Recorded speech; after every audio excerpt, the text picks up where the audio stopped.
because so much is going into the Super Bowl this year.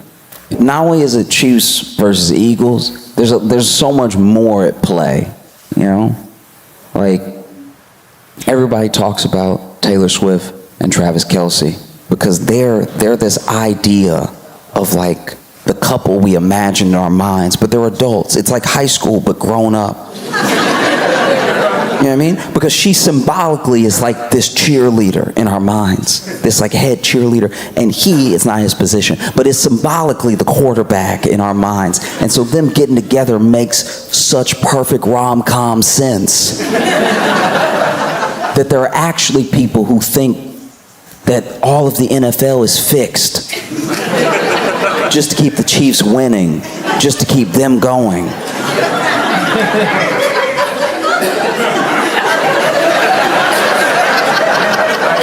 And honestly, you kind of have to give Taylor props. There are people that think she's so powerful. She is single-handedly shifting the course of the NFL. You know, because this is my thing with it. You know, if it's fixed, why would they be tackling so hard? You don't need to sell it that bad. If most of the teams know they're not going to the Super Bowl, I think you lay off of a couple hits. I don't think anybody's getting CTE as part of a script.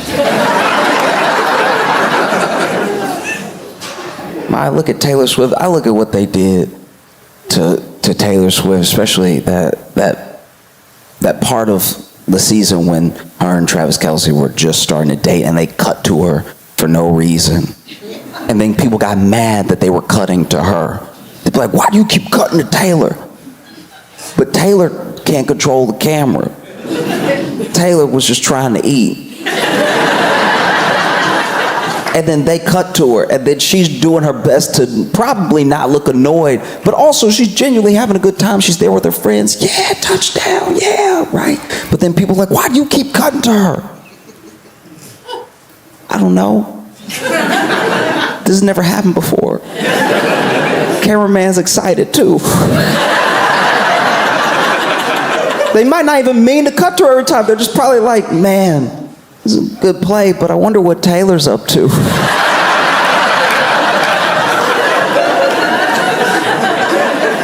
Don't get mad at Taylor because the cameraman got a crush.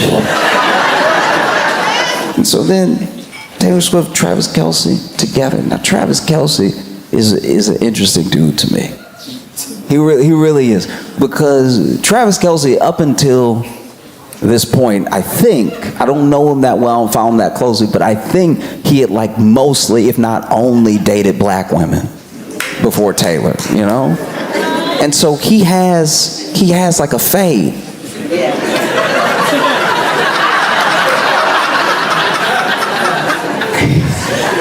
So this dude has a fade, and people were asking him about his fade because he has his platform raised. He was already super popular, but his platform got knocked up a few levels by dating Taylor. There were more eyes on him than ever before. And so then, you know, everyone was asking him about his fade. And then about exactly a year ago, from when I'm speaking right now, they asked him about his fade and what it was like to like invent that look.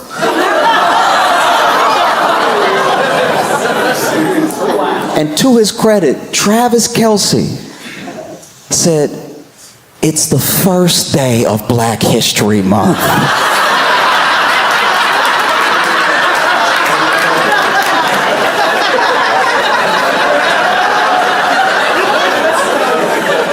What are you trying to do to me?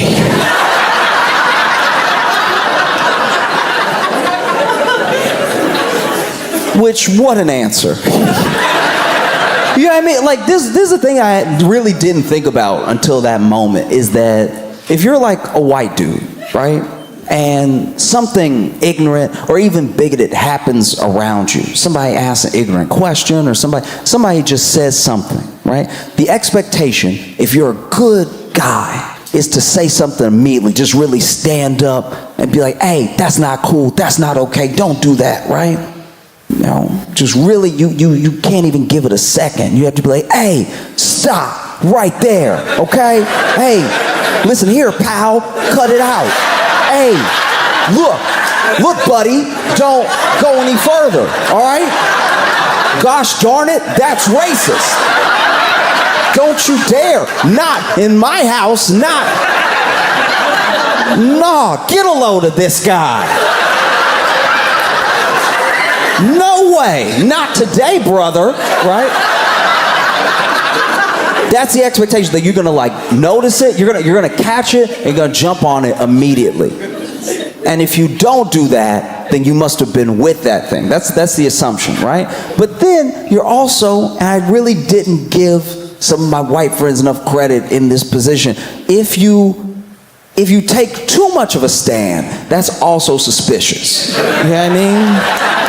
You hear me? Like if something like ignorant happens around you, or an ignorant question gets asked of you, and then you're like, what? No! Racism? Not today!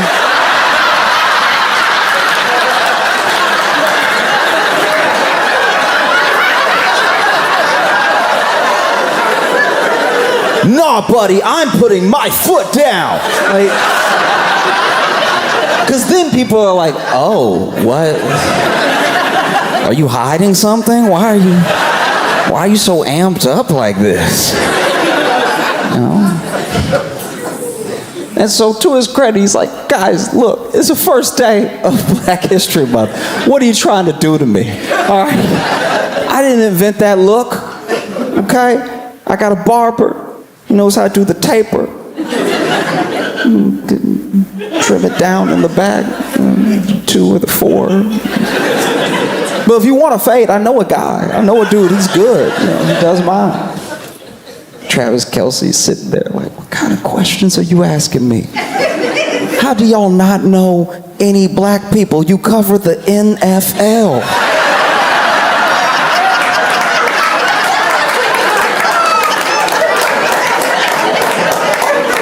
What's wrong with you? You know? And Travis and Taylor together, they do, to me at least, you know, the little bit that I engage with it, because I don't necessarily follow either one of them closely, but every time I see them together, they do look like picture perfect. In a way where I'm like, okay, obviously you're going to get the conspiracy theories, but the conspiracy theories were weird to me because they were like people upset. But what's there to be upset about? It's football. She's blonde. We're in America. This is the most American thing that could be happening. And there are people that are like, no, it's a psyop. I'm like, against who? It's a beautiful white couple. Who are we trying to trick? What is the plan here? That's how you can tell there are some people that just need to be mad about anything possible. I'm like, what? You're the one that said stop kneeling, and now you're mad at Taylor and Travis Kelce for holding hands. What's crazy about the Super Bowl for me is that no matter who wins, no matter who it is, the celebrations I've always found very odd. You know? I understand celebrating when you get the touchdown. I love those. I hated when the NFL tried to like clamp down on any showboat, any celebrations, because you just did one of the hardest things in the world. Imagine if you did that for like a scientist. Scientist finds the cure and he can't even do a little.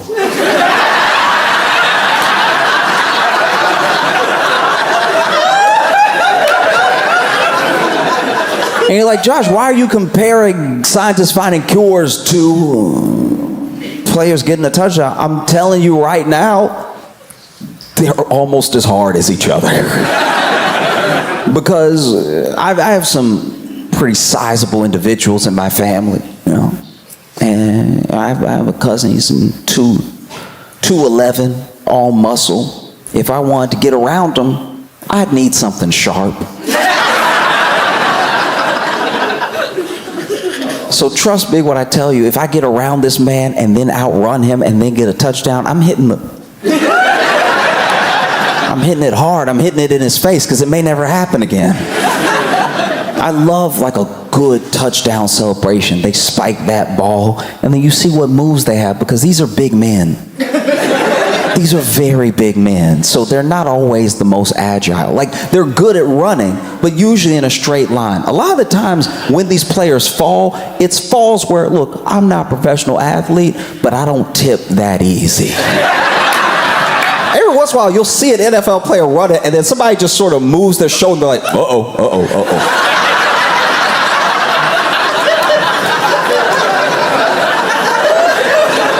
That's my favorite, is when they catch it and then somebody's too close and they're like, we going down. All right. No, but when they get in the zone, they've spiked the ball, there's a couple seconds left, and they're allowed to celebrate. This is when you could really do it. And they hit something you didn't even think was possible, you know. Really flowy with it. You know what I mean? They use their hips and stuff. And so, that's my favorite. I wish it was even longer. They should get more time to do it, you know? Like, hockey has whole breaks for fights.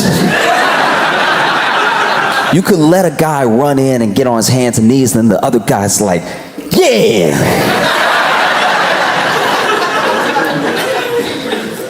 No, I'm telling you, it's a beautiful thing to see them that excited, that happy. This is what they work for. This is what they put their bodies on the line for, and it's why they're in pain most of the time. These dudes retire, and it's not like they can just take an Advil. They just have headaches for the rest of their life. And so in this moment, they did what they came to do. They scored. Maybe they won. Let them celebrate, you know? Some of the celebrations I don't get, though. Like, when they win, and they have to throw some sort of liquid on the coach. I feel like we never ask the coach how they feel about it. Because they don't always look excited. It's almost like a requirement that whatever it is has to have some ice. And it has to be a surprise. They never do it from the front. It's always just poured all over the coach. Why is it? They win. They did what they came here to do, and they look at the coach and they're like, yeah, drown him. He'll love it. On top of everything, with Travis and Taylor and the Chiefs, you have the Eagles fans. Truly remarkable. They're terrifying. And it doesn't matter who wins, because whichever city wins, this happens every year, every Super Bowl, every Stanley Cup, whichever city wins, looks like it's been attacked the next day. Why is it that the winning city looks so busted? The day you won, why are you tearing up your city? The team will win. And then their own fans will go out into the city and cause so much destruction. You would think the other team sent their city. Like, go get them, Kansas City. What they did to us. You know, I've watched it happen. You know, I lived in Chicago when the Blackhawks won the Stanley Cup. And a bus. They were leaving. Everybody's excited. And then there was just like a group think, that's a bus. It shouldn't be right side up. Let's go correct that right now. And then the bus driver is sitting in the bus like, y'all, I'm your ride. Why are y'all? We going down.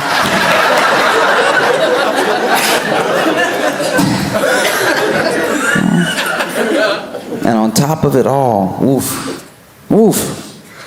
you have the Super Bowl halftime show performed by Kendrick Lamar. And as far as we know, SZA and potentially some other guests, you know. And this is wild. You know, Kendrick said it about himself, but truly, we're seeing astronomical, historical levels of him being the biggest hater in the world. Fundamental hate. A hater, where I pray I never have a hater that plans as well and executes hate so efficiently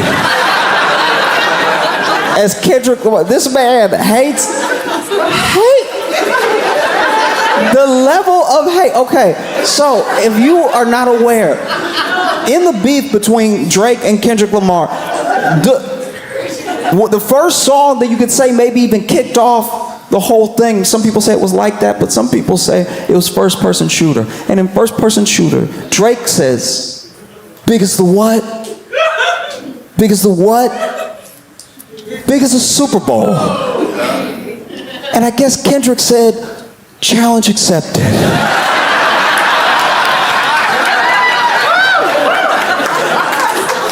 Because you're not ready for the level of hate I can bring. And then there was a whole beef and this whole thing happened. And, you know, Kendrick kind of, I don't know, I guess ruined Drake's life. And then it's announced that Kendrick is going to be doing the Super Bowl halftime show. And Drake, he started suing. He started suing different parties. He started suing in different ways, different lawsuits claiming different things, some defamation, some were just petitions to get information, claiming that Not Like Us, the song that I'm assuming plays in Drake's head 24/7. You know, that song that they use bots. They must use bots. That's why it's so popular and everything. And then he withdrew one lawsuit and he filed another lawsuit. And it would seem, I'm not Drake and I'm not on his team and I don't know his lawyers, but it would seem that all these lawsuits are to in some way, hopefully, possibly, stop Kendrick Lamar from performing Not Like Us at the Super Bowl. That is what a lot of people think all of this is about. He just doesn't want him to perform that song at the Super Bowl. And so maybe he thinks that if he causes enough legal trouble and kicks up enough of a fuss, that the NFL will be like, hey, sir,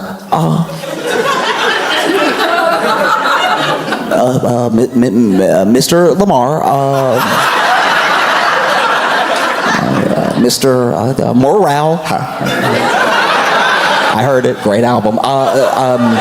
If you could not do this one, because we just don't want to be involved in any suits and stuff. I think that's what Drake was hoping. And it appears that has not worked, because then a representative for the NFL came out and said Kendrick can do whatever songs he wants, whatever, it's his halftime show, so let him perform, you know what I mean? And that's got to be rough. That must be rough if you're Drake to hear that, because now all Drake can potentially do is sue sound. That's the only thing he hasn't tried. If he comes out and it's like, hey, anybody making noise can get it, all right?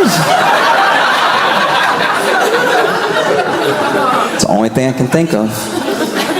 You know what I mean? Because it must be terrifying if you're Drake to think that Kendrick might perform Not Like Us at the Super Bowl halftime show, one of the most watched events in television, period. It might be him doing a song he wrote about you. A song that already, as I'm speaking, has won 3 Grammys. That's gotta be terrifying to think that he might go out there and perform Not Like Us at the Super Bowl. And the audience knows every word. That would be terrible. That would be, because I would never want to know that. Even if somebody made a song that was devastating about me and my life and it really tore me up and everybody liked it, I wouldn't want to know that they knew it word for word. That's got to be terrifying to think that Kendrick Lamar might get out there and perform Not Like Us. Might to a loud stadium of fans screaming. Try and strike a chord, and it's probably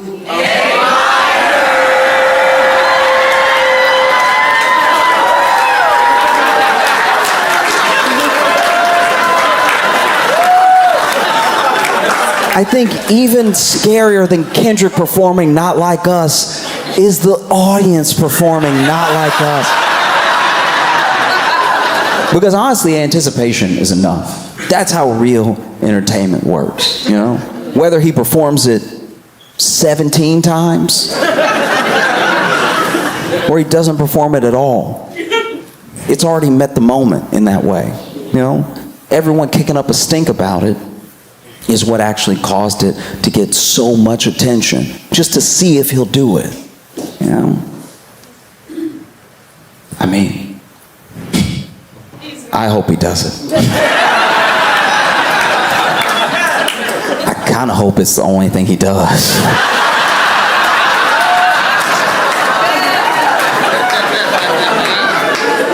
Mainly because the Super Bowl halftime show is recorded and it has all of its own production elements that gets them submitted for the Emmys.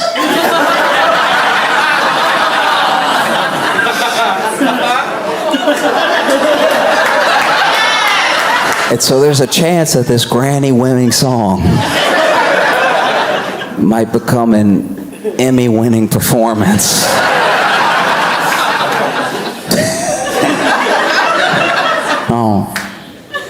I will say though, sometimes it feels like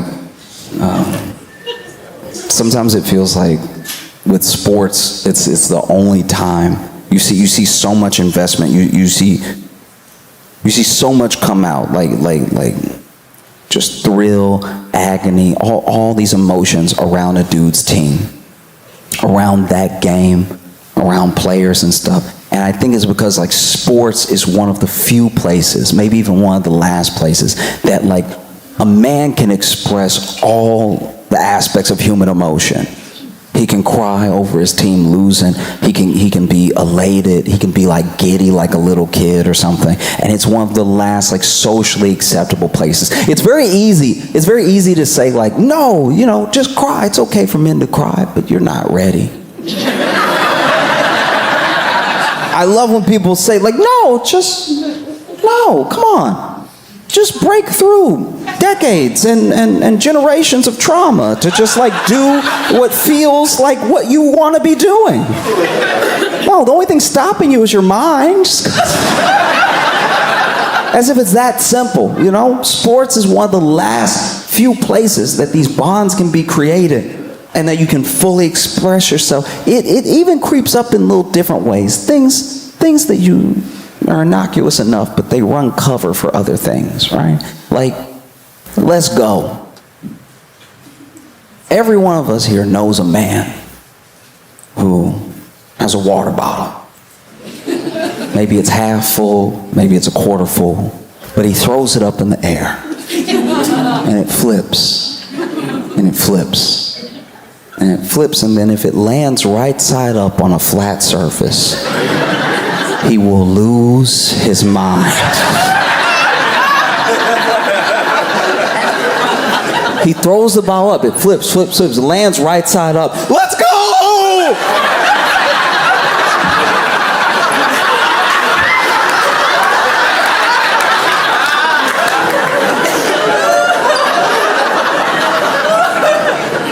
Let's go was just invented to run cover for dudes crying.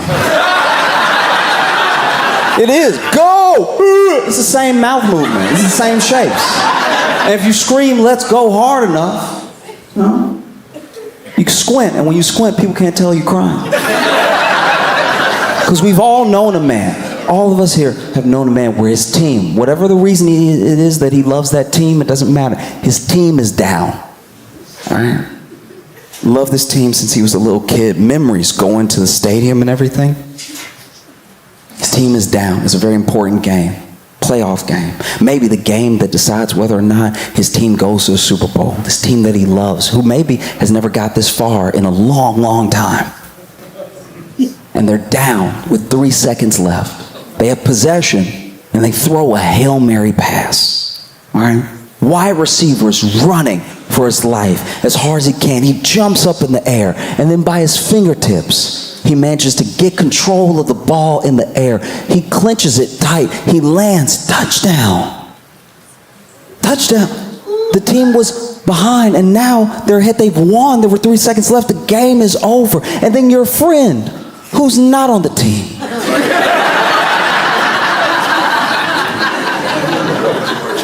who's not at the game. Your friend on his couch pops up in front of the TV. Let's go!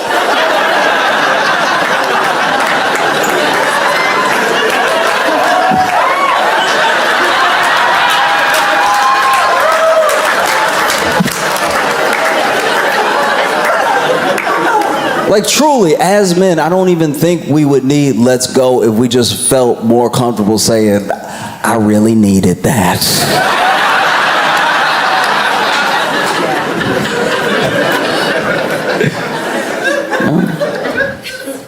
Because I even try now to add more sports analogies in the examples that I make, because I feel like it accesses some people who don't get what I'm saying otherwise.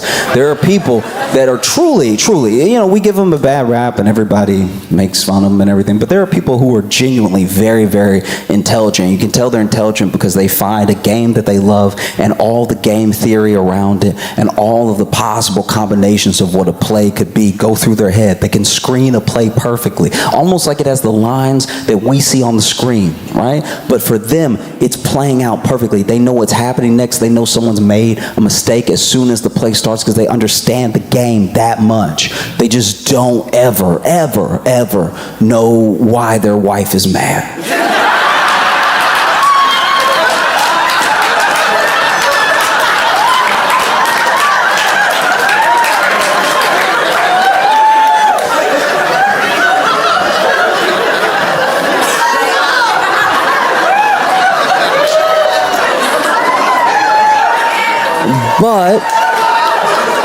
But I think if we incorporated more sports analogies in arguments, people would understand what went wrong. You know what I mean?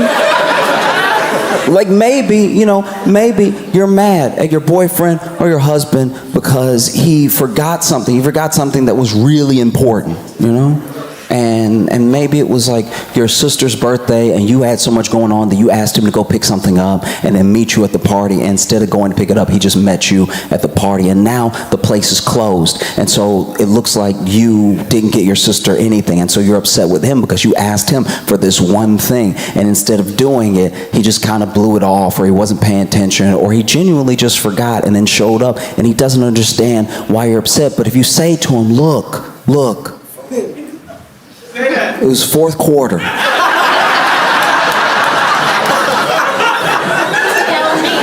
It was fourth quarter, and you're at the 3-yard line. Like, you're in danger of the other team getting a safety. That's how clutch this is. You only have a few seconds to pass off that ball, right? And if you don't do it just right, that's it, We're not coming back from this, And instead of looking out for your receiver who's wide open until 5 p.m. like I said, who's wide open.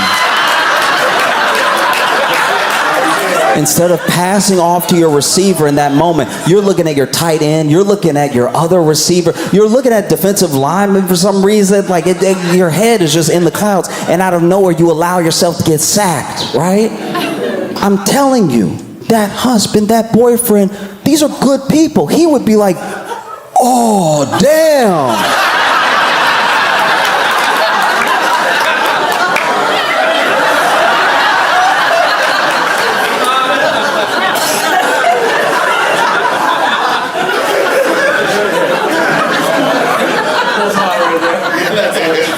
her present was the receive. Oh.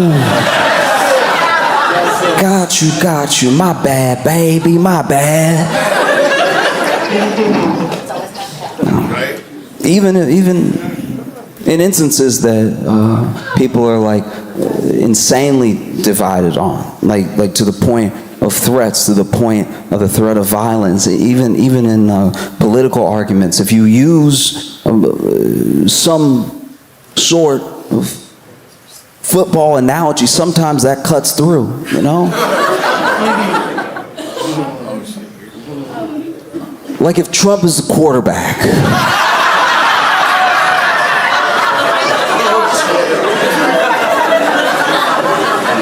And he hikes the ball, because this is the play that he called. He called this play. This was his play that he wanted. He gets to call the play. Not always, not every play, but this play specifically. He called this play because he wanted to do it, because he thought it was a good idea. This was his play, right? And then everybody was open. The tight end was open. The wide receiver was open. All right, defensive backs. Everybody was doing what they were supposed to do. Everybody on the sideline was cheering, giving support like they were supposed to, and everybody on the field was playing their position as best as possible. And the screen was even working well. You know, everybody's moving out of here. People are wide open, and then your quarterback, rather than throwing what could potentially be a touchdown pass, he just sort of threw it out of bounds. Which is confusing. So the next time that y'all huddle up, you ask me like, hey, what was that? What happened? That was the play that you picked. Why'd you throw it out? Were you scared you were gonna get sacked? What is it a time thing? You trying to stop the clock? Like you're trying to give him the benefit of the doubt in as many ways as you can. Like, hey, so what's the plan here? You're literally bent over, huddled up, looking in close. What's the plan? What are you doing? What is the goal here?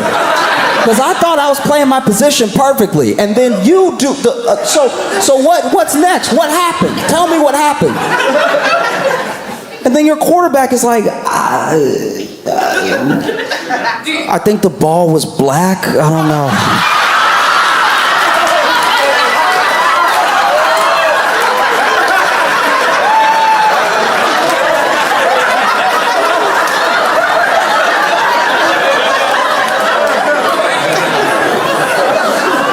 You know?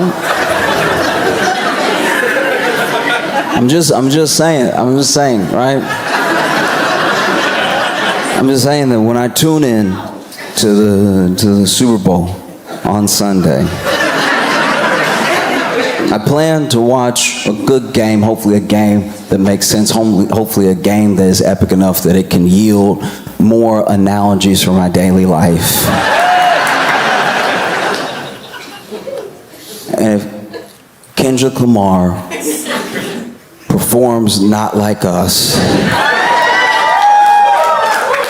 I'd be a liar if I didn't tell you that even though I wasn't on stage and I wasn't at the game, I wouldn't pop up off my couch like, let's go!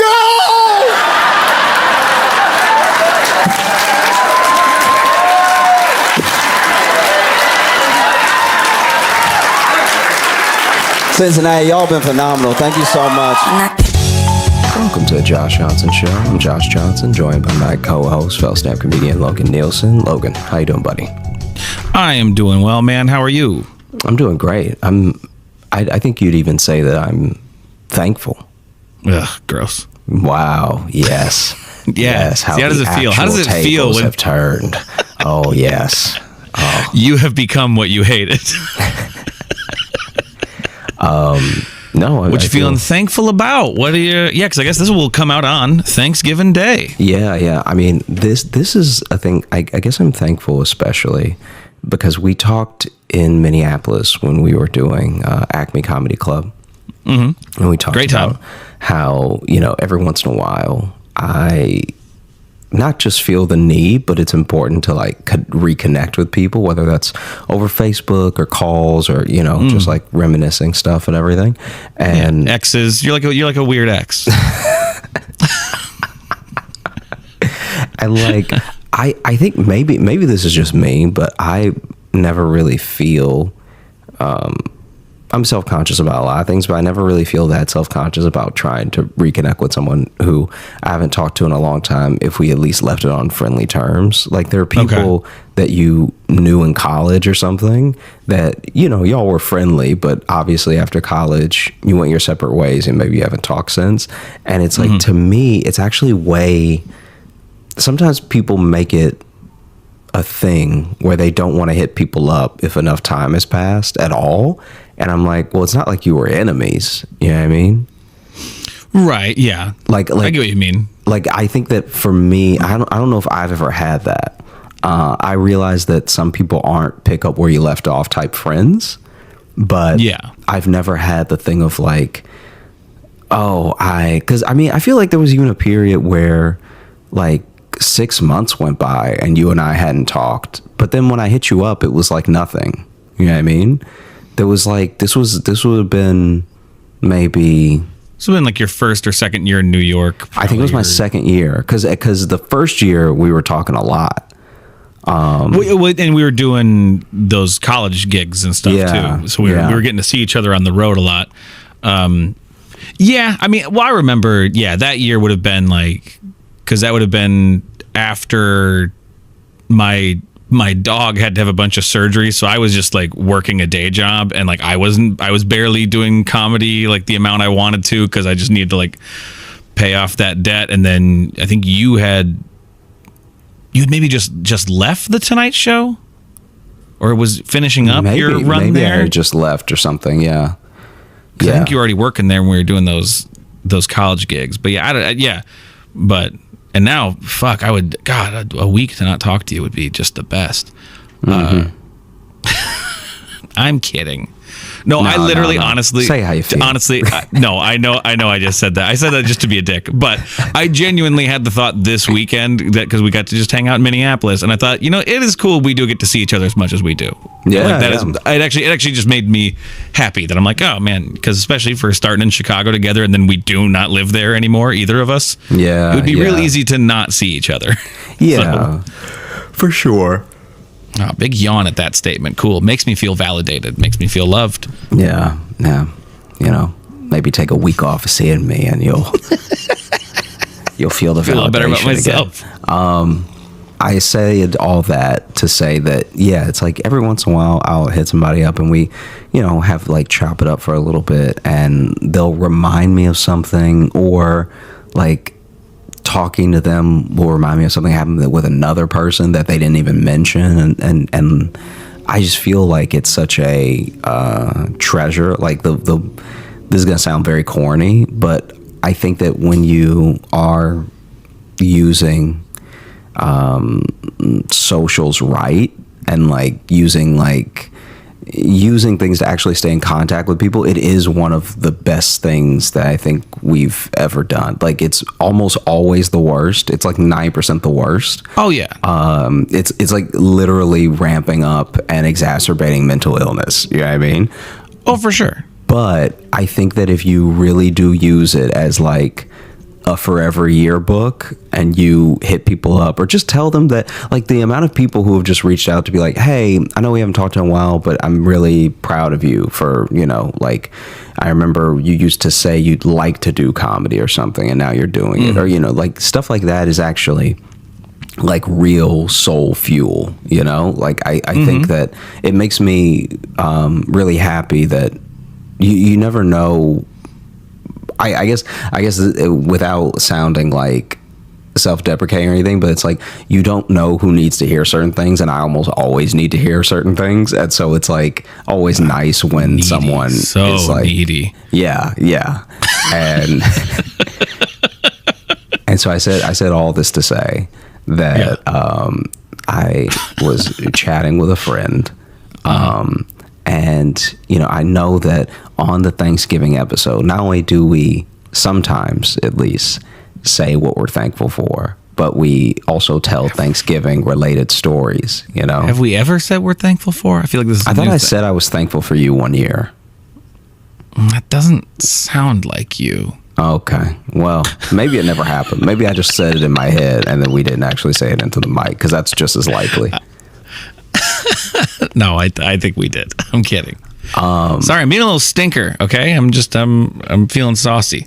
Wow, stinker. I'm being a little stinker right now. Wow. We had a great weekend at Acme. You were just on the Late Show last night. Oh yeah. It was cool to see. I always love seeing you on TV. It's been a little weird because today I'm getting messages congratulating me on your success, and I'm not quite sure what to do with that.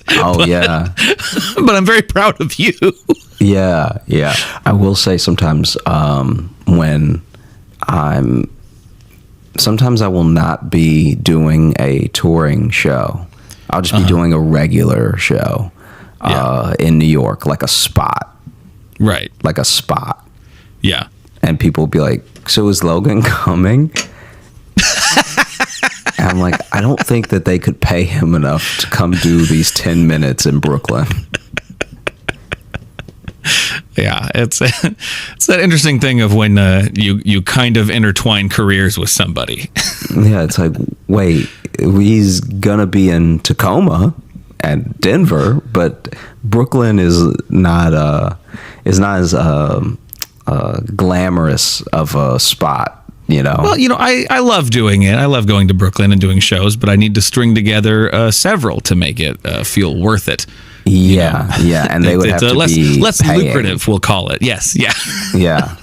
It's like, I don't know if this bar show at 1 a.m. is gonna be the thing that gets him on a plane. Yeah, it's not really setting me up for next year the way I want it to.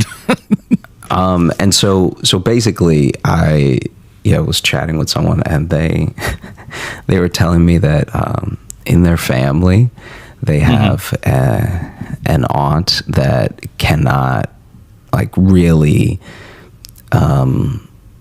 cook is even a strong word. She has trouble doing things with heat. All right. Fire bad. Yeah, if she has to apply heat, it's going to be a wreck. It's a Frankenstein aunt. An actual car accident of a dish. Aunt-Stein. That was a reach. Yeah. Yeah. Frankenstein's Onster.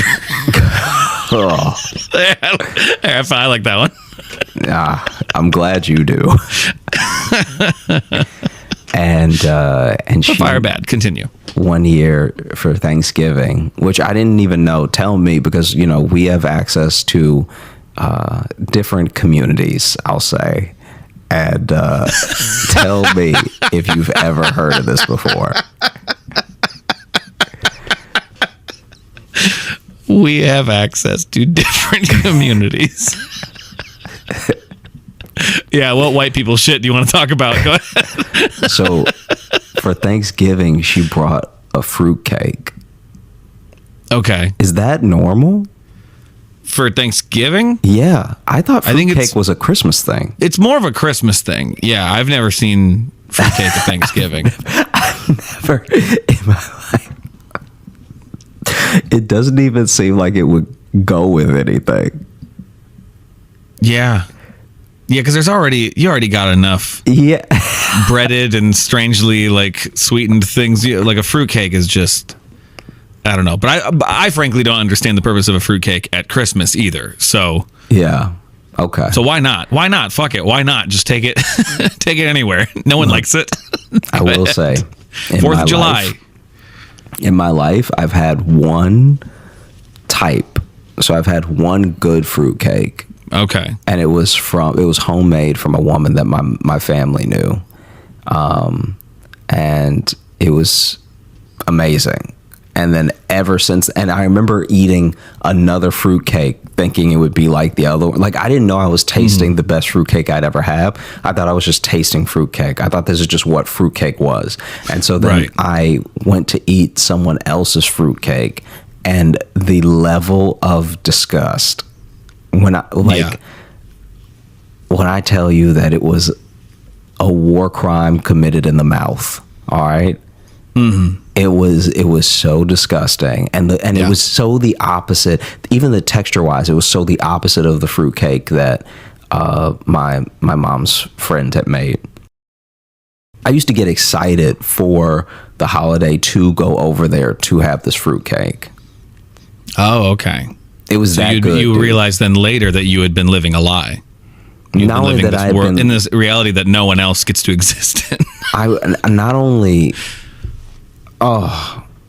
It made me like shudder the next time I saw the fruitcake I loved. Oh no! The next it ruined all fruitcakes for you. The next like 3 fruitcakes I had, because like maybe it's a Southern thing too that some people just make fruitcake for the holiday. But maybe. I remember I had a bought one, I had the nasty one, and I had like the mid one, and all 3 of them ruined the idea of like. You know what I mean? It's like if you had Doritos, and so you just think this is what they come in packages. This is what Doritos are, and then you have 3 more Doritos, and one tastes like ass, and one tastes like just glass. Yeah, and then one tastes almost like cheese, but with too much styrofoam. You'd be like, I think I'm off Doritos now. Yeah, it's a real Goldilocks situation you found yourself in. Yeah. It doesn't matter how comfortable the bed is if there's fucking bears. Yeah, if everyone is home. If everyone's home and they're bears, I don't care if the porridge like rules. I'm out of here. And so I can't get past the way fruitcakes look most times though, because they look like a carpet filled with Jolly Ranchers. Yes, exactly. But I'm telling you, maybe it's just because I was young enough. I was so young that I also was just willing to try stuff. And it was just sweet enough to be good. And then I had my first slice, and I was like, that was actually amazing. Yeah, I've definitely tried it and disliked it. Yeah. So that's one of those ones where I'm like, I don't need to try to find a good fruitcake. My life is full enough. I can miss this. There was one out there that sadly most people will never have. There was someone who took fruitcake and made it something good. Anyway, the auntie who makes the fruitcake for Thanksgiving is not good. And it's not just not good because fruitcake is not good. So it was her tender loving care that made this fruitcake so nasty. She put the hate right into it. Yeah. I'm like, apparently, this is what I was told at least. Apparently, this fruitcake is so bad that it's like she can cook and purposely did the opposite. Oh, I like that. Like it's I want that cooking show. Let's just mix the salt and sugar now. Yeah, and that's like someone believing in their skill, and so they're really testing their limits. They're trying to really fly as close to the sun as they can get. Yeah. So it's like, what can I do? What is at what moment do I cross the threshold and this becomes poison? Yeah. And so no one ever wanted it because this has been happening for years, right? And there was even like a stink with like a real like almost fight between, I guess, like sisters and stuff. So that aunt was like one of 4 or whatever. And then I think that she thought, because this happens a lot with people who can't cook, they think it's just like with any other talent that a person doesn't possess. They think that outside forces are blocking them. Or you just don't get it. You just don't get it. So your mouth just doesn't get it, right? Your mouth doesn't get what I'm doing. Yeah. And now, that's your problem, and you can fix it and get on board. And never mind, she would also not eat it. It'd be different if a person was the like only person who ate what they brought. You know what I'm saying? Just eating the whole fruitcake by yourself. Yeah, like if you guys don't want it, I'm gonna eat all of it. I'm gonna eat it all. And so it's not even that situation where she's sitting by herself eating the fruitcake and she's the only one, right? Like, you know how some people try to guilt you, like, this thing that I brought sure is good, Right, yeah. And so, so it's for 1 year, it's the fact that the placement on the table, people couldn't reach it, which is also a ridiculous, like...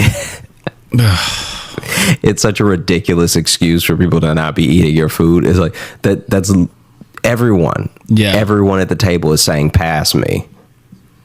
So if they can't reach it, they don't want it is what's happening, right? Yeah. And then there was another year. So now they've caught it as it's a conspiracy now. Yeah, it's a conspiracy against their fruitcake. And then fruitcake. there was another year where they were like, oh, someone else brought something that was too close to fruitcake, and everybody picked that. And it's like, well, now you're just mad at dessert. You know what I'm saying? Like, now it's just like, hey, Right. we can't be mad that someone brought a pecan pie and that's somehow too close to fruitcake. You're reaching, you know? Yeah. And so it got to the point where apparently outside of the cooking, this is a very decent, good family member, right? Like, this is their one hang up. And it's the one thing that they all argue over, you know, like not even politics or anything. It's just like, why won't anybody eat my fruitcake? And so basically they decide just as a family, you know, like those there's the family text chain, and then there's a family text chain with the people that really don't need to be in there. Right. Yeah. Okay. So in the tight family text chain is just how I'll refer to it. In the tight knit family text chain, everybody's like, what are we going to do this year? This is like 3 years ago.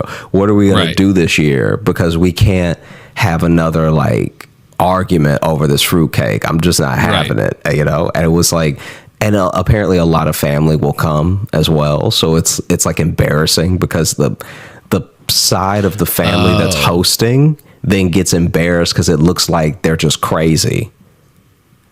Oh, so it's like different families too, not just like all from the same side of the family. It's not like all married just, in. Okay. Yeah, it's not just all one immediate circle of family. It's like this is the place that the family comes to, right? So if the core family is 5, the other 15 are coming to that house, right? Okay, gotcha. And we're not just talking cousins or anything. We're talking like whole separate married in family. Yeah, like people bringing their spouses, right? Yeah. And so then every year there's been like this argument over fruitcake for one reason or another, and it makes them like after a few years it just seems like this is how y'all are, you know, because we only see you twice a year. Yeah. And so for half the time we see you, y'all are cursing over fruitcake. But here's the thing: would at a point would you miss it? Would it not be the holidays without? Apparently, it would be a better holiday, is what I'm told. Right? And so then in the tight-knit family text chain, they were like, we got to do something, right? And so they were like, okay, this year. Now it is a conspiracy. It is a conspiracy now. Like now it's actually a self-fulfilling prophecy. It's an actual fruitcake conspiracy now. They're actually. Yeah, it's really happening. And so now they're like, what we need to do is act like everybody wants it. Because then it'll just die down because the aunt cooking it is the one that's like, she's like watching it. Like now it's become a point of contention where she'll just be watching the cake the entire dinner, right? She she really like people try to talk to her about other stuff and she just going, let me see if I can do the face. She was just going like just nothing but that slacked, like because she's watching the cake anyway. They're like, we all need to act like we want it, and so that way it won't even be a discussion. We could even maybe take it off the table and be like, oh no, I want to take the whole thing home. And so they honestly had like a little play rehearsed of how they were going to handle this. Because she brought the fruitcake, right? Mm-hmm. And then when she brought it, there was one sister that was like, oh, you know, if you wouldn't mind, I want to just take this fruitcake home. Because I'm having some people over, right? And I would love to. And I don't want them to stay long. I'm having some people over and I would love for them to have this because, like, you know, I already had to cook and bring stuff for Thanksgiving, and the Friendsgiving, I guess the Friendsgiving was going to be right after Thanksgiving at her house, whatever. Gotcha. Yeah. And so she was like, you have to just let me bring this and then I'll use some of the food that I didn't bring today. And then the aunt was like ecstatic. She was like, oh yeah, oh wow, that'd be That'd be great. Like, she's like so taken aback that somebody wants it in general. She doesn't ask any follow-up questions, anything, right? And so she's like, "Oh, that's great. Okay." And then they end up they end up really hamming it up because now that it's not on the table and now that it's like in the kitchen, packaged, ready to go home with the other sister. Now they're like, ooh, because now people who are bringing a new person, so there are people who brought like boyfriends and girlfriends, stuff like that for Thanksgiving. Now they're like, ooh, I wish Sean would have been able to try that. Oh, yep. Here it is. Here's where it falls apart. But then they're like, no, but we can't cut it though. You know, it would be weird to cut it because it's going to be on the table tomorrow at my friend's giving, you know? Yeah. So now people are hamming it up knowing there's no consequences to their actions. See, and then that friend being like, well, we can't cut it. It's going to be on my table. That was them being like, guys, don't fuck this up. Yeah. They were trying to be subtle about it, but trying to be like, guys, do not ruin. Yeah. I've already saved us. I dove on the grenade. Don't now kick me because you want the grenade. Yeah. And so now they're in a pretty spot. They're in a beautiful spot where basically they don't have to eat the fruitcake. Everyone is having a good Thanksgiving. Like, even the fruitcake aunt, she out here like doing the most because she's just happy somebody like she probably, because this is years of in repeat of coming in and having her fruitcake disrespected, right? And this is clearly not a self-aware person, because this isn't the type of person who makes a nasty fruitcake and is like, I'm gonna redeem myself with a different dish next year. No. Instead, she just shows up with the same one and gets angrier. It's that whole like that thing they say about the definition of insanity. Yes, exactly. Doing the same thing and expecting different results. A literal fruitcake, okay? Anyway, so she's out here just doing the most, just like yakking it up, eating extra, just like making jokes, everything. This is her moment, you know? So Thanksgiving goes great. It's the happiest she's ever been in her life. It's the happiest that she's been, at least at Thanksgiving. And you know the craziest thing is, I don't know how many years that she brought the fruitcake, but it was enough. Two is too many. So yeah. If it became this big of a deal, it means it's a persistent problem and she makes it a problem. Yeah. And so then they all make it out scot-free, right? And there really was, the sister really did have a Friendsgiving the day after Thanksgiving, right? Mm-hmm. And she's told her friends about how terrible this fruitcake is, so now they finally get to see for themselves. And lo and behold, day comes, Friendsgiving, guess who shows up? Oh shit! To watch you were them, too specific to about watch the them plans. eat it, I guess. Completely uninvited, her sister shows up and it's like, oh hey, you know, I brought, and she this is the craziest thing. This is how you know this person is an agent of chaos, right? Mm-hmm. She comes to the Friendsgiving uninvited, but then brings a store-bought pie. She already got the fruitcake, so she's technically already contributed, but she brought a store-bought pie just to, like, I guess, have something in her hand when she showed up, right? Uh-huh. And so... Please tell me that fruitcake is already in the garbage. Please tell me that. Look, you can't be out here guessing next steps.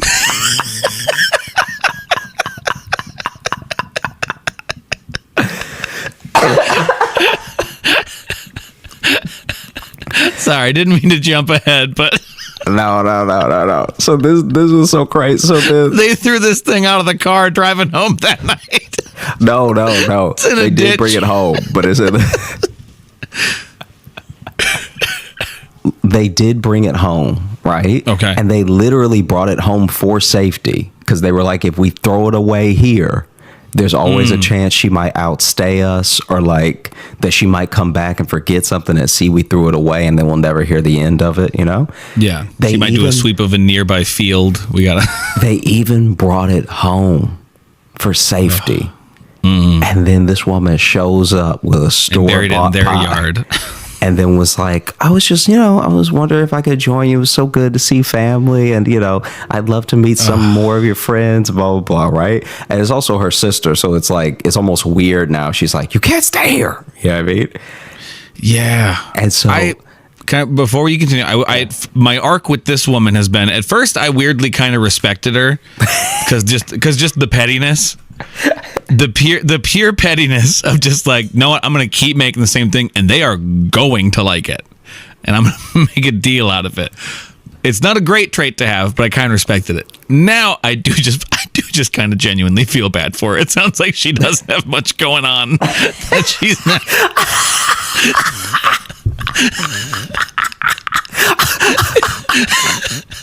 If just the thought of someone maybe trying her fruitcake is making her show up unannounced, now I just kind of feel bad.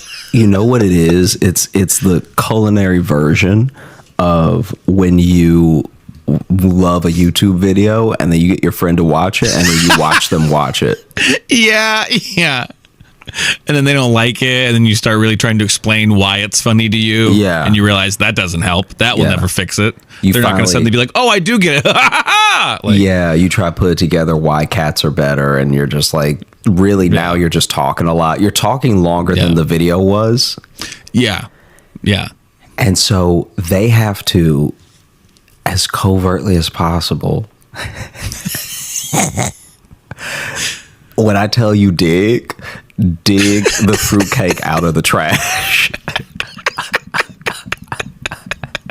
And it's not in the trash inside. Oh. It's in a bag. Oh no. Yeah, it's in a bag. No. It's in a bag. It's old trash now. They threw it away the night before and they took the garbage out.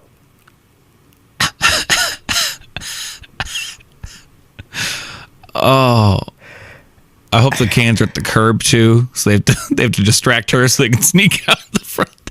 But basically, they have like a couple of friends without knowing it even, right? They are getting friends unknowingly running interference on her so they can go dig this fruitcake out of the trash, right? And luckily, the way they packaged it, there's not much trash on it because it's like really wrapped in foil a bunch of times, and like it's not great. You never want anything straight out of the trash like that, but it's not like completely ruined, you know? Right, yeah. I mean, never mind the fact that it's been in a trash bag all night with trash. Yeah. But it's not But will this noticeably improve the ruined. flavor from what we've heard? Ooh, coffee grounds. I've never had that in fruitcake. And so then they bring it in, and then her and her husband are having an argument over like if they should serve it or not, because they're like, we can't. Like, we have to let her see that it's here, but once she sees that it's here, she's going to be like, why aren't you? It'll just be the same thing all over again. So her sister is like, and she's here, so she's clearly not leaving. Yeah. She's staying until someone eats this damn fruitcake. And so her sister is like, we have to serve it. We have to. And her husband is the one that's like, hey, you got to just, at some point, you got to tell your sister you all love her. All right? Like, you got to get this person out of your life if this fruitcake is if you about to serve dirty fruitcake at our Thanksgiving table to our friends, I think that your sister's taking you to a dark place. While your sister eats a different dessert, we're going to feed our friends garbage. And this is not a healthy relationship. And basically, a husband lost, wife walked out, and they served dirty fruitcake at their Friendsgiving.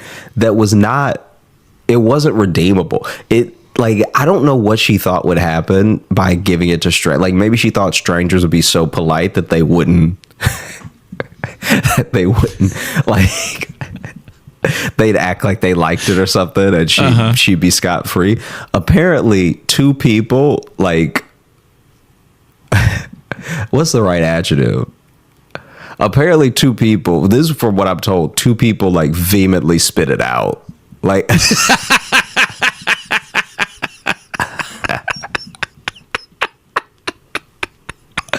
I don't know how many people were there, but two in any ratio is enough to be a big deal. Yeah, I mean, because even if you had 10, that means a fifth of the people there spit out your food. I mean, well, just especially like no matter, even if one person had done it and there had been 50 people there, I think it still would have hurt because this woman was showing up specifically just to see anyone eat and enjoy her fruitcake, which now all she's done is prolong the disappointment. And now she's going to start showing up to this Friendsgiving every year. Because then this is the other thing that ends up happening. She is like, you know, eating with everyone, chatting with everyone. And apparently outside of fruitcake, this person is great, you know, good mood, affable, all this stuff like that. Okay. But the two a people, chill hang the rest of the year. But. Yeah. Two people spit it out, right? And one person spit it out into a napkin. They did the polite thing of like, oh my goodness, this is gross, sort of covering their mouth and spitting it out to where maybe you almost couldn't catch it. Hand. And the other one like coughed it out at the table. And then just went, oh no, yucky, yucky, yucky.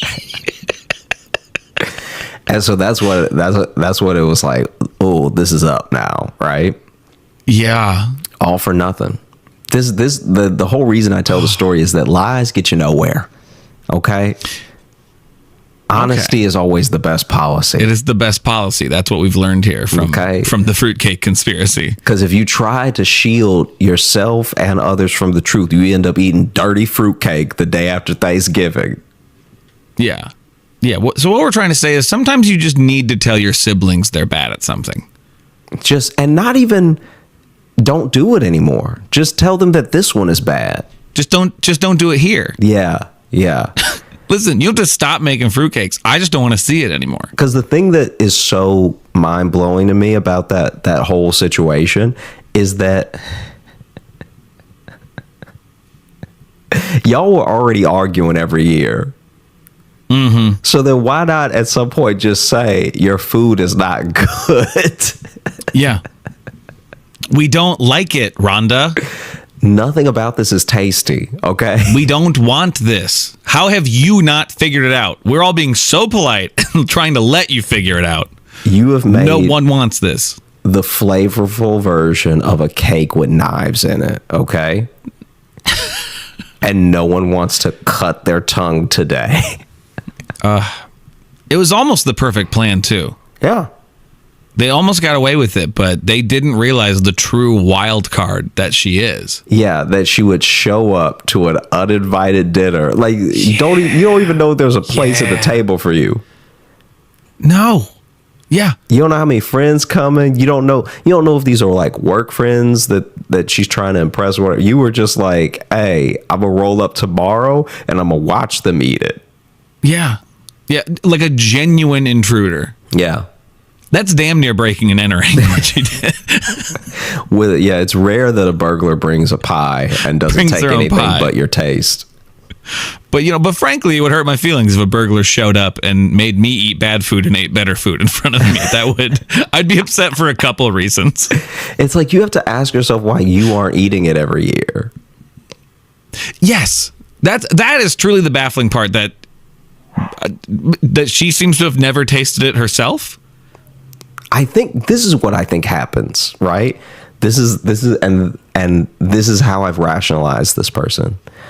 I think that she tastes everything along the way and doesn't think that all those flavors put together could possibly be bad. I think she dips her finger in the sugar and she's like, yep, sugar's good today.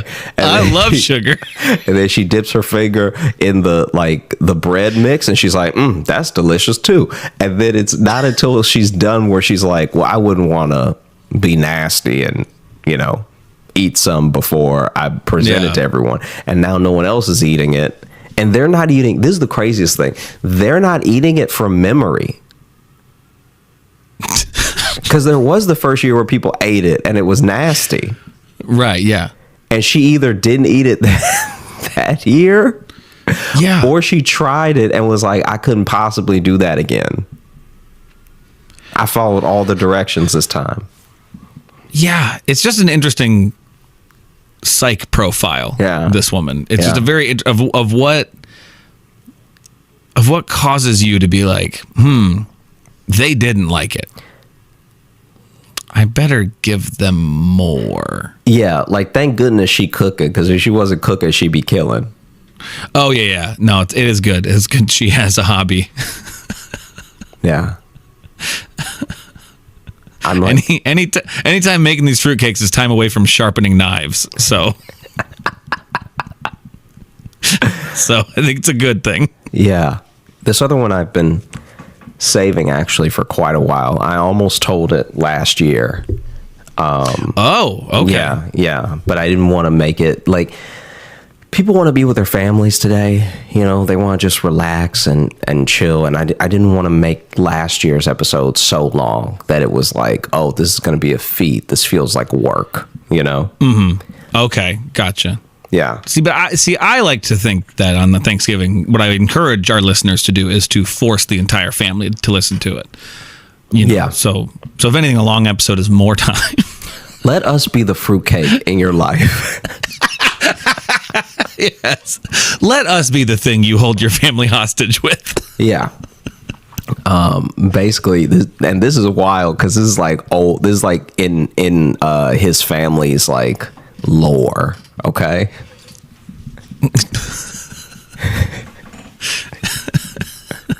It's family's lore. I know what you mean by that though. Like every family has those couple stories where it's like, nah, this is what aimed the family a little bit. Yeah, and it happened so long ago that like nobody can fact check it.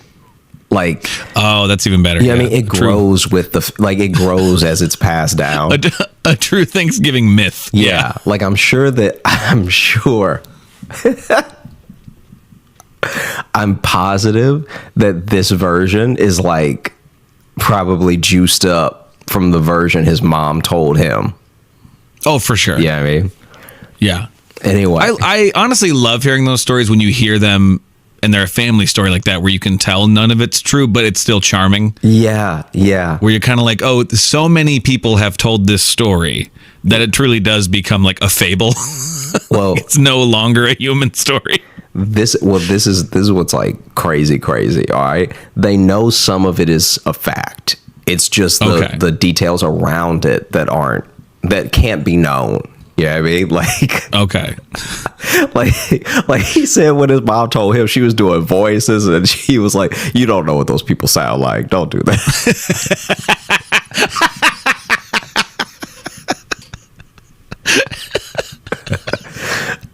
Doing like really over the top voices too. Yeah. Just like, you know, it's time to cut the turkey. Yeah, it's like, well, that's the voice. People. That's what you went with. There's no way.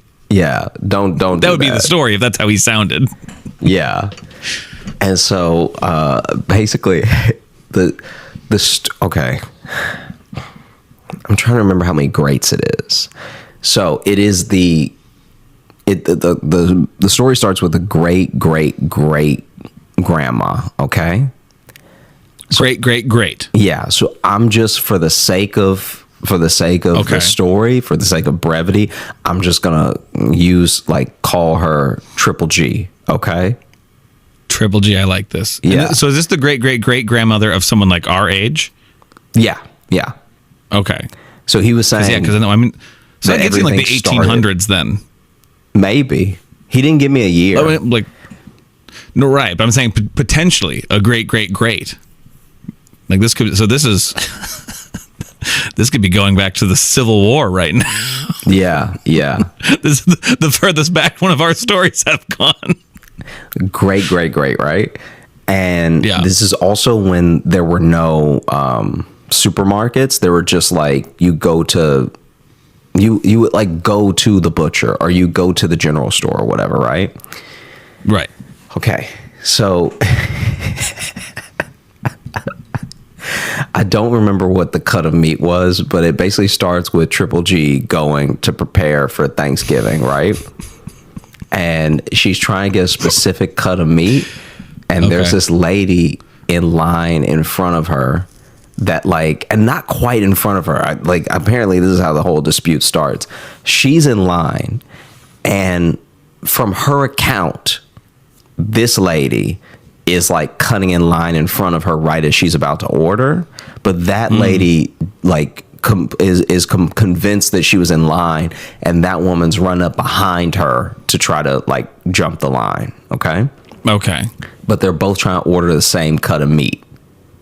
Okay.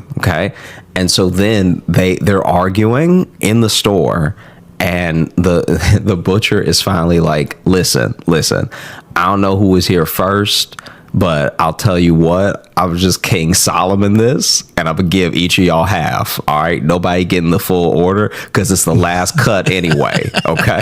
Yeah. Okay. And so they both went home upset. Right. But with a little bit of the meat, right? They got some meat. Yeah. Yeah. And then like maybe the next day they saw each other just in general at the store, and there was some like passive aggression that was taking place, right? Okay. And then the next day, right? So the day after seeing each other in a different market, all right? Triple G is out with her husband, who's, you know, obviously also Triple G, okay? He goes to the... So we've got like 6 G's right now. Yeah. We are stacked heavy, okay? So then Triple G and you know, Grandpa Triple G are out, and they're having a day, because this is like maybe the day before Thanksgiving, and so they're going out to eat at you know, some restaurant or, you know, whatever, and then he goes to the bathroom, and she sees the woman from the other day, right? And I don't know if she had a couple drinks, I don't know what it was, but she decided, hey, in the most ladylike fashion, while my husband is in the bathroom, I'm gonna get up and I'm gonna curse this lady out, right? There you go. And so then they ran into each other, had words again, okay? And like not like a fight. This wasn't like a bar fight or anything like that. Right. But it was just like, you know, oh, how's your day going, tramp? Or, you know, like whatever they said back then. I have no idea. Yeah. Right? Yeah. And this is also, I'm pretty sure, the part where his mom would be doing the voices, and he's like, there's no way you can know that. You never met this woman. She's our great, never mind. So then you are a meat thief of ill repute. Yeah. She goes and sits back down, and then Grandpa comes out and he's like, hey, I'm actually very sick. I need to go home, right? I'm hey, in there, unholy. Let's go. I've got a touch of the consumption. Yeah. And this is also in an era in life when, hey, you could go from anything. So like, this could be the one. Yeah. So this man was probably had like too hot of a fart and was like, it's time for me to tell you and the children, you know, I love you, right? Yeah. Let's go home and update the will. Yeah. And so they leave right after that thing happened. Okay. They have Thanksgiving, and he's not better, right? Like he's at the table for a little while, and then he's like, I'm feeling really bad. I'm gonna see if I can go to a doctor, right? So he leaves Thanksgiving to go to a doctor, okay? And then comes back late in the night and was like, oh, the doctor gave me some drops. And like, because this is also back when medicine was like, it would be something that had nothing to do with your eyes and they'd still just give you drops. They give you like a gargle. You know what I'm talking about? Like a gargle. Like a true, how do you pronounce it? Apothecary? Like, yeah. You were going to a true chemist, okay? You're not getting a prescription filled or anything. This dude is just like, look, I heard that this benzoyl thing is good for mouths. So yeah, A man came through town with a traveling show and sold us all the snake oil. Yeah. So gargle with this 6 times a day. Here's your oils, and now also I'll cut your hair because I'm the barber too. Yeah. And and so he's in some bloodletting. Yeah. Boy, this is a wild time in history. Yeah. He comes back late in the night. And she's like, oh my gosh, we were so worried. Like, I almost went to the doctor to check on you because you've been gone for hours, right? Like, it's dark when he gets back. Yeah. And and he's like, oh no, the doctor gave me some drops and said I should be all good, and in a couple days, whatever, right? And I don't know what this man's job is, but he just constantly for the next few weeks is cutting out of work, cutting out of dinner, cutting out of like all this stuff to go to the doctor, because he's like, and it's different problems now. So sometimes it's his breathing, sometimes it's his stomach, whatever, right? And then one night, Triple G, she suspects that something's up because she's like, nobody's this sick that doesn't die. All right. Not on my watch. Yeah. Like this is crazy. The hospital bills alone should have bankrupted us by now. Like, come on, honey, get better or get gone. All right. Yeah, because Triple G is also from an era where it's like, I don't think she would have had a job, and so she may have not known all the ins and outs of the money coming in the house. But she has enough common sense to know that if you go to the doctor 75 times in a month and a half, you're bankrupt. Right. Yeah. Like, the American healthcare system has never been that solid. Even when the town doctor was just doing you favors, he only had so many to give, right? Right, yeah. And so one night, he's gone for however long he gone, right? And then and she tucks the children into bed. She tells them not to get up, right? Like, not to get out of bed or anything. And she leaves the house and she just goes out searching for him, right? Okay. And she finds him at the bar with the lady from the other cut of meat. Oh, shit. This dude has 2 families. Wait, so this wasn't just like an affair that happened. This is not an affair. He had a separate family. He moved his other family into town to be closer to them. Wow, bold. Yeah. Bold. Yeah. And so this dude got 2 families, and then the reason that he was acting all sick and stuff when they were eating was because he saw her. And so he didn't even know that they had like, some spat or anything, right? And that's also why he wanted to go home as soon as he got out of the bathroom. Yeah. So so neither wife knows about each other then. Neither wife knows about each other, and he hadn't been going to the doctor. He'd been going to her house. So he spent half his Thanksgiving over with her. And they both just think he has to work. They both think he has to work and has horrible stomach problems. Yeah. This dude out here being a great dad and a horrible husband.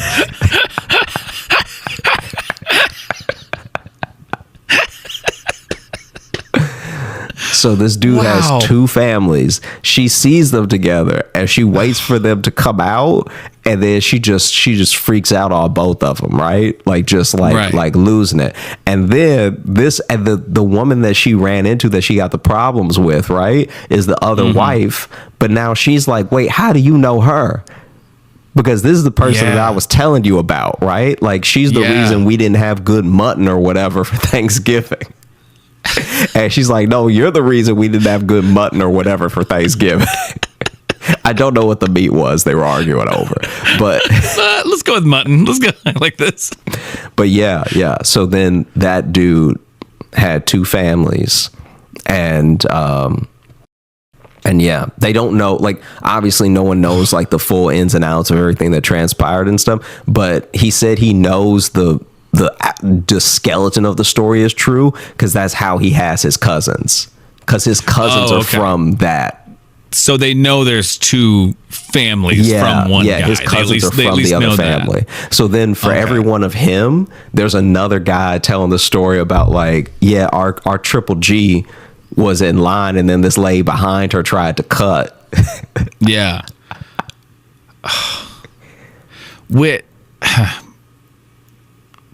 He must have really thought he was cracking some sort of code. Yeah. He's like, listen, people got second families, secret families, right? But they're so far away, and you got to factor in travel. I'm thinking, I just put them closer together. What could go wrong? Oh no! Listen to me when I tell you, my horse almost dead. All right, this horse got about 100 miles left on it. All right, I need to move my other family to town. And then when he finds out that both of his wives have not only met but are feuding, yeah. First off, that's got to just have a moment of being like, how, really? First, there's that.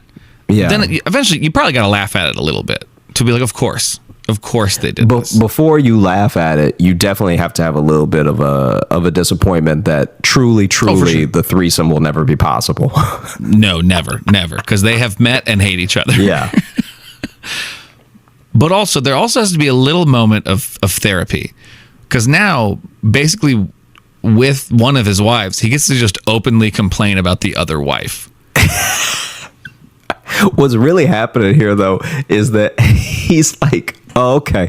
When you say a moment of therapy, like, I think the most cathartic feeling could be like, oh, okay, it already went as poorly as it could possibly go.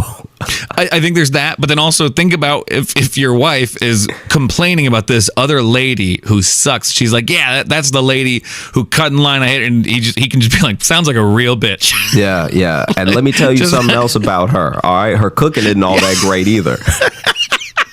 Yeah, she was going to waste that meat. I'll tell you that right now. Yeah, that dude probably knows who cooked the best mutton, everything. He got to hold it back. He got to go. That's probably why he left. His first family was like, I know the food's going to be bomb at the other wet. Like, yeah. At the other Thanksgiving, there's going to be like, ooh, better fixings is all I'm saying. Wow. All right. This has been a Thanksgiving of conspiracies this year. Yeah, you kind of found a theme. Yeah. with those stories a little bit. Yeah, I guess so. Wow. Yeah, okay. Nicely done. Mm-hmm. Thank you. You want to open up the mailbag? Let's do it. I have a couple of Thanksgiving centric emails that we got here. Okay. Let's see. First, this one here. This is from our friend Aloy, and the title of it is Thanksgiving Terrorist. Hey guys, sorry for the all caps title, but this is a holiday specific email. So to explain, last Thanksgiving was a little less organized than usual for my family. I'm usually on dressing duty, but my mom had already taken care of it. She then offered to have me finish cooking the macaroni, and she was already making the cheese sauce. She offered me a spoonful of some very gritty looking sauce, and in my naivete, I tasted it. I'm pretty sure it tasted closer to cereal milk than cheese sauce. I then proceeded to lie to her face and say it was good. As soon as she left the kitchen, my sister rushes in and asked me if I could save it. Nope, not an option. I burnt it and remade the macaroni and cheese to save everybody else. I'm a hero. The actual tragedy is that this is not the only dish she has assaulted with sugar. She has done this to chili dogs and tuna casserole. She's a menace. Happy Thanksgiving, Aloy. More Thanksgiving conspiracy. I was just about to say, wow. I accidentally perfectly on theme, Aloy. Yeah. Don't nobody make mistakes on Thanksgiving, all right? Yeah. Yeah. If someone's burning something or they dropped it, it was on purpose. They meant to. It was on purpose, and it's at you. Yeah. Wow. Perfectly. That's perfectly on theme. I wasn't even expecting that. Yeah, that's incredible. This one here, this is a Black Friday story, actually, because that season is upon us, too. This is from Mike. Hey, Logan and Josh. Black Friday season is almost on us again, and I thought I would share one of my favorite stories that has a Black Friday vibe. Unfortunately, it wasn't an actual Black Friday sale, but if you're willing to go along for the ride, you'll get why I submitted it. Well, we appreciate the honesty, so... I don't know. Could have just lied to us, but I appreciate that being like, it's not really Black Friday in this story, but it's Black Friday-esque. Uh-huh. And it is. I've read through this one. Our adventure begins with a group of people all closing a bar down after a big concert on a Saturday night at 3 a.m. and our manager asking who would be willing to stand in line with him and his girlfriend to get his kid a Nintendo Wii because he heard there was a Target drop happening. So this is just a regular ass store wait, I guess, not a Black Friday wait. Myself and the drug dealer who worked in the kitchen all Couldn't say cook. yeah, all decided to pile into his girlfriend's car with him, and we went to Target. It didn't bump me at all that the drug dealer that worked in the kitchen, because I'm like, yeah, there's one at every restaurant, I believe. On the ride there, he confessed that he may have borrowed a bottle of Irish whiskey from the bar we worked at to keep us all warm. We headed to a Target in the Chicago suburb Naperville and found ourselves fourth in line at only 3:30 in the morning. It wasn't long before we were out of Irish whiskey, the drug dealer from the kitchen had somehow disappeared, and the snow was falling. It seems that the combination of exhaustion and alcohol turned me into a walking public service announcement to the people in line behind us that happened to have brought their kids. Well, I mean, they're responsible for having their children out at a Target at 3:30 in the morning. The manager's girlfriend wasn't a big fan of my behavior, and she frog marched me to her car and stuck me in the back seat to fall asleep. I don't know that phrase, frog march. I have no idea what that is. Do y'all jump over each other while somebody's in trouble? Or is it like when you grab a kid's like the back of their britches and like move them so they're like kind of having to hop a little bit to keep up with you, you know? I don't know. So far, so good. Unfortunately, things wouldn't stay good for long. I proceeded to throw up on the floor of my manager's girlfriend's car, and shortly after that, the police showed up and tried to arrest me for drunk driving. When I didn't have keys, I was sitting in the back seat, and there was no way I was going anywhere.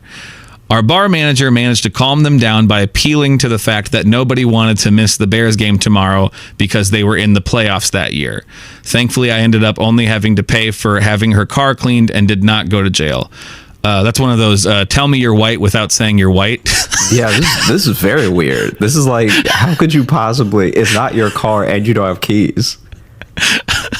But it is also the way to get out of being arrested, just being like, but football, am I right? Yeah, and they were like, you're right, get out of here, you crazy kids. My manager got his Nintendo Wii, and the drug dealer who works in the kitchen ended up showing up for work the next day, so he was fine. My manager's girlfriend, who was also a server at the bar, never spoke to me again. When I awoke the following day in a strange house, I discovered it was my manager's basement, and he very proudly showed me the Nintendo Wii that he was able to secure for his kid. The only fights that happened as a result of that night were most likely caused by me. Thanks for hearing me out, and I assure you I have become a much better person since then. Thanks for making a place where we all feel comfortable to tell our unhinged stories. Thank you, Mike. Yep, this is a safe space for insanity. Yeah, right.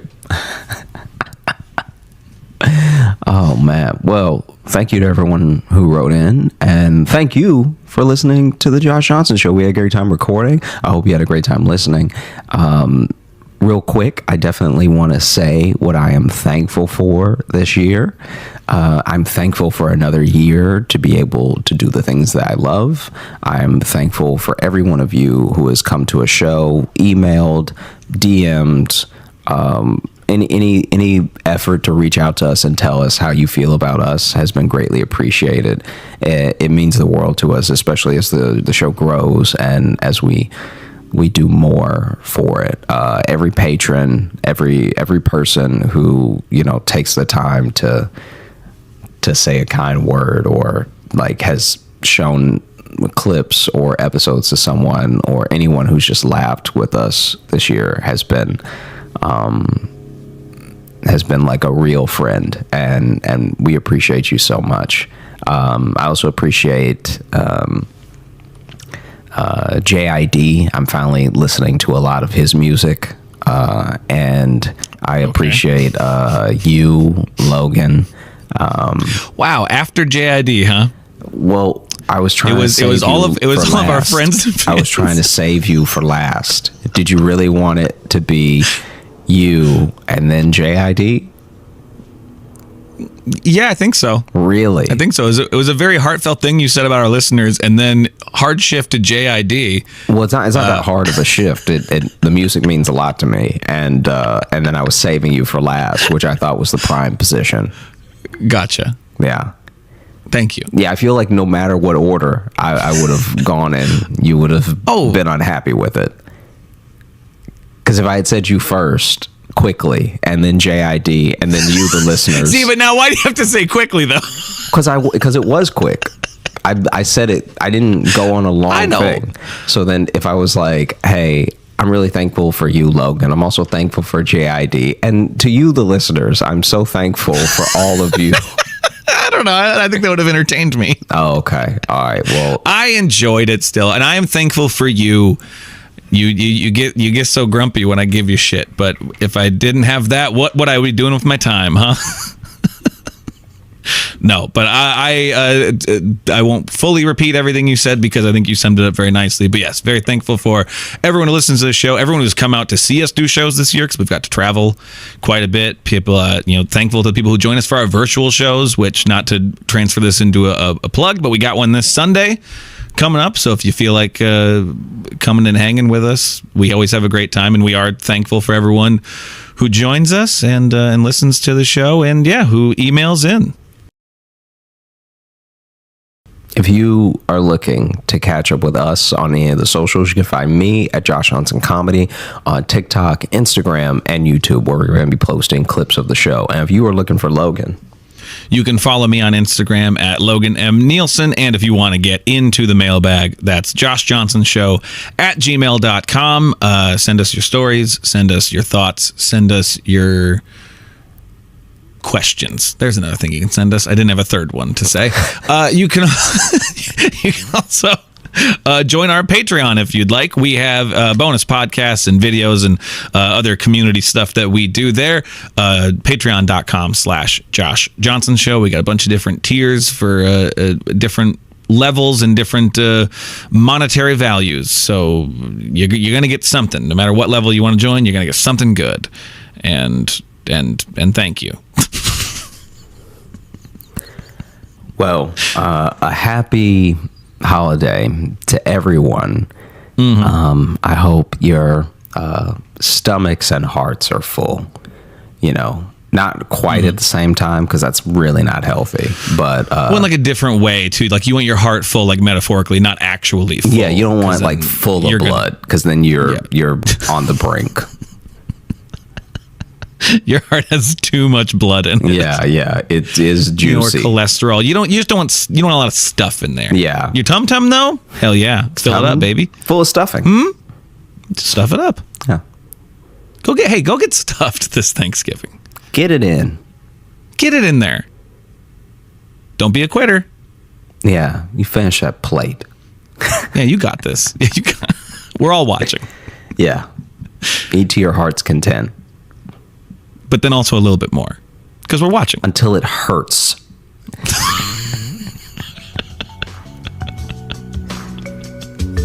Okay, bye. Bye. Stay away from fruitcake.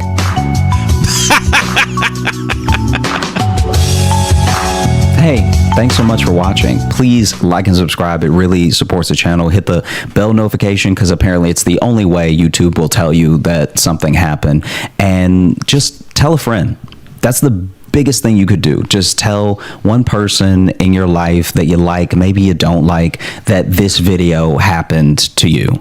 We release the podcast every Thursday on all the podcast apps, so you should find us there and subscribe on those and comment and leave reviews and whatever on all of them. And also, if you want bonus stuff, you can join our Patreon, patreon.com/Josh Johnson Show. We have bonus podcasts and videos and stuff there, and we'd love to see you.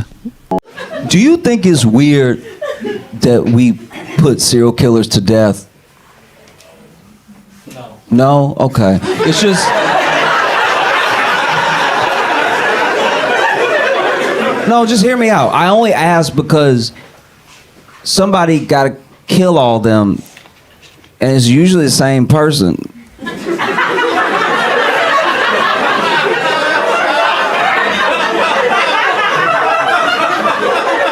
So isn't an executioner Just a serial killer that made it? Like,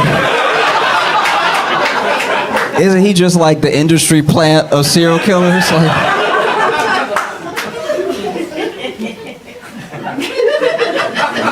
maybe not. I'm just asking questions. Okay.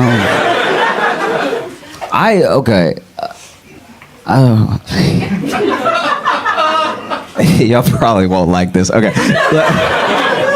I saw this story and it blew my mind. I still can't get over it. Okay.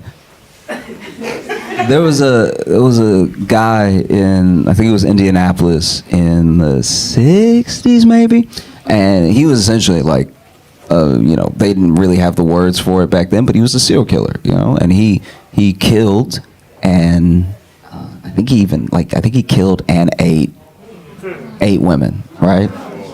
And they caught him because he just got sloppy. He became a hoarder, and it was pretty easy. Once they walked in, they were like, there is evidence everywhere.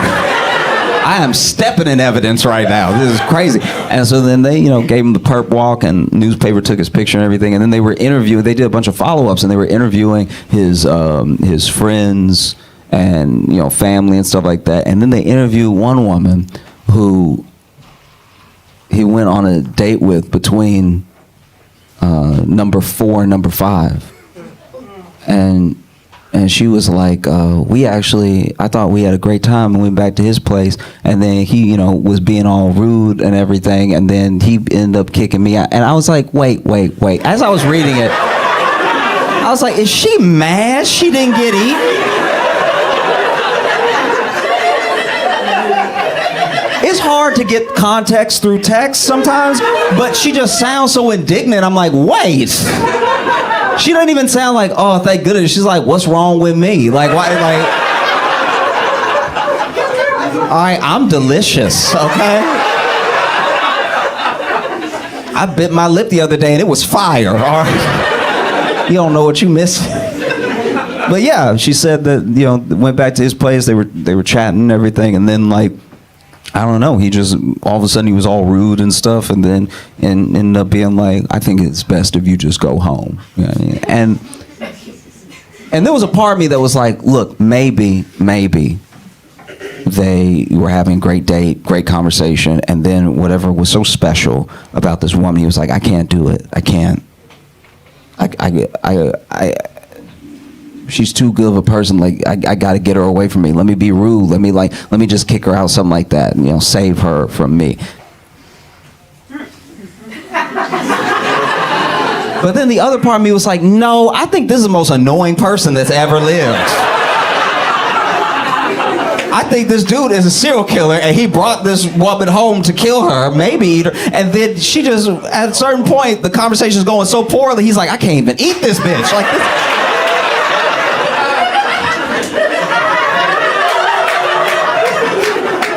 Like, showed a picture of her kissing her cat on the mouth or something. He was like, some things are just disgusting, all right?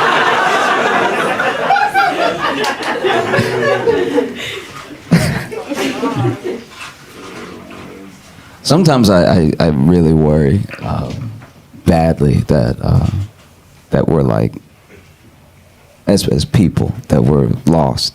And that one of the reasons we're lost is that we don't really have any more like heroes to look up to. I mean, some people have heroes, but then the hero's like an actor, and I'm like, what are you doing? You want to be like the guy that pretends? You know what I mean? And just I was thinking about it for a while over the weekend. Because what we used to have was very little access to anyone we considered a hero. And because of that lack of access, if you really wanted to know about this person, if they became famous enough in their own lifetime, there'd be a person that came, a writer that came and followed them around for years, maybe decades, and then they wrote a biography. And we didn't even give a second thought to how biased it probably was, or how much the writer may have come to love this person. We were just like, okay. Wow, what a great human. But that's a problem. I don't even think that everyone makes it seem like Gen Z or Gen X or like millennials, all this stuff like that are so different. I don't think we are. I think every generation of people has always been hopelessly human. And now we just see all of it. That's what's so scary now, is that there are great leaders that may not get the chance because we already saw them not be like worthy. You know what I mean? We find out a lot of the stuff we find out about people now that we think are great after they died.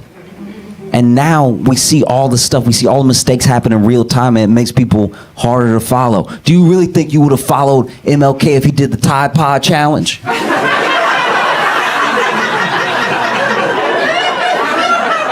Do you think if a young MLK in high school was like, oh, all right, this is Martin here. We about to see what it do. And then 5 years later, he's like, march with me. They might beat our ass, but come on.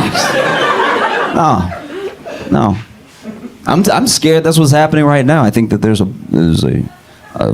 brilliant, young, but smart for her age, wise old soul. There's a incredible person out there right now, a young Angela Davis right now, twerking.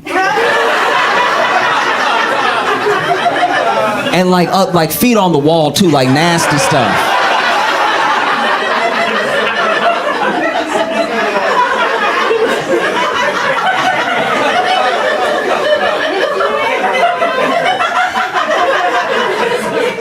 And then 20 years from now, when she's ready to lead a revolution, there are gonna be people that are like, this you? This you with the booty? It's like, yeah, it was a different time. It's like, nah, I've seen it now. Yeah, this was tough. That's what we're all like. That's what's so scary. It's like, that's why it takes so much faith to follow a person, but it's hard to have faith when you've just been exposed to all this stuff. I'll tell you what, I was in a TSA line behind someone. I won't say who it was, but it was someone who I respect very much for her work, right? And this didn't change how I felt about her. It's just what piqued this idea in my head, okay? She was in line ahead of me in TSA, and both of our bags got flagged, right? And so then they were doing her bag first, but I was standing kind of like near her because my bag was next. And I was like looking at my bag being like, what did I do? You know what I mean? Because when they flag it, you're like, I don't own a gun or anything, so like, what could this possibly be? And it's always water. It's water every time. It's water every single time. It is water. But in my mind, I'm like, okay, there's no way I could have let my box cutter fall into my backpack. And also when your bag gets flagged and you're just like black, you do just start wondering what could happen. You're like, all right, but could somebody have put something in my bag while I wasn't looking? Or like, start adding up the jail time and everything. So I'm standing next to her, and then they open up her bag, and there's a buzzing, and so the guy is like terrified, right? Because as soon as he unzips the bag, because at first he's like chill, he's like that deadpan, like, are there any sharp objects or things that could hurt me when I put my hand in? She was like, no. And then she's like staring at the bag while he's unzipping it, and then there's a buzzing, and the buzzing is like really strong, and it's buzzing so hard. Now he has to look, and he's like, do you know what that could be? And she's like, no, I have no idea what that could be. And she's like, my alarm is on my phone. I don't know what that could be. And so now this dude, and this is where you could tell that TSA doesn't get trained. They don't get trained for the bad stuff to really happen like that. And so then TSA, this dude over here, the bag is right here, right? This man puts a back foot, he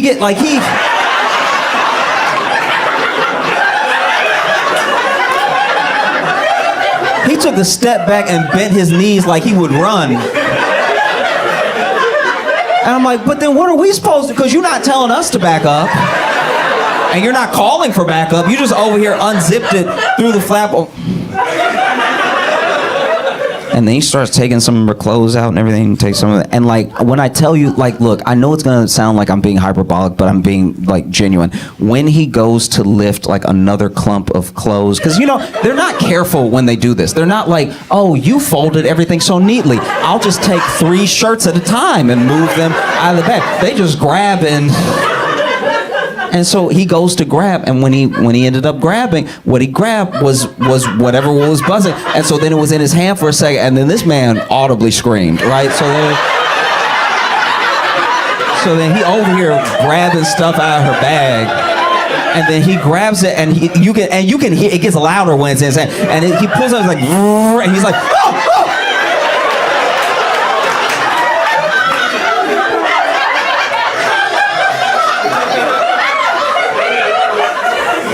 And then this vibrator went to town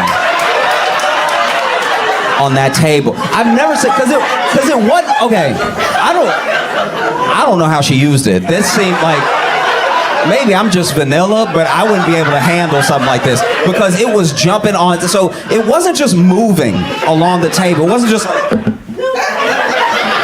this thing was fully like,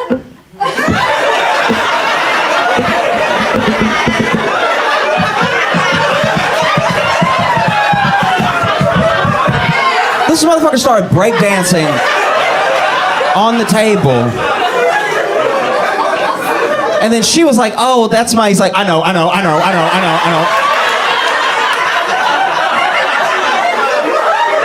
And now he got his gloves, but then even with the gloves, he seems scared to touch it, right? So then he gets it and like, I'm not acting like I would have known how to turn it off right away. But this really was getting away from him. Like, it really was like he finally grabbed it and he over here.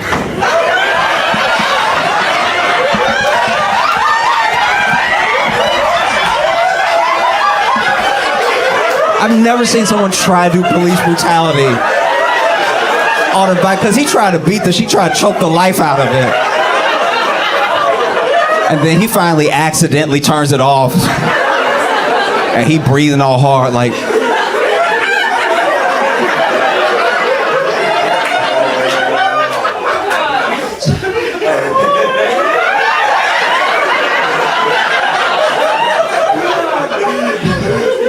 is there anything else in there?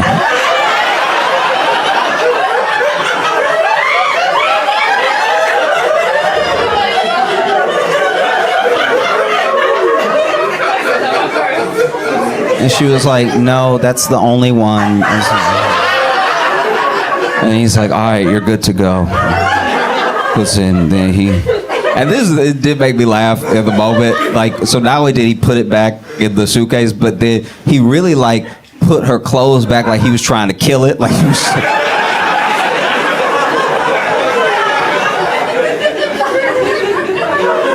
And when I bring the story up, like I said, it didn't make me judge her as a person. I still very much respect her. I'm just saying, if she were to lead a revolution tomorrow, I'd be like, all right, but are we going vibrator first? Because like, I just know that about you now. You know what I mean?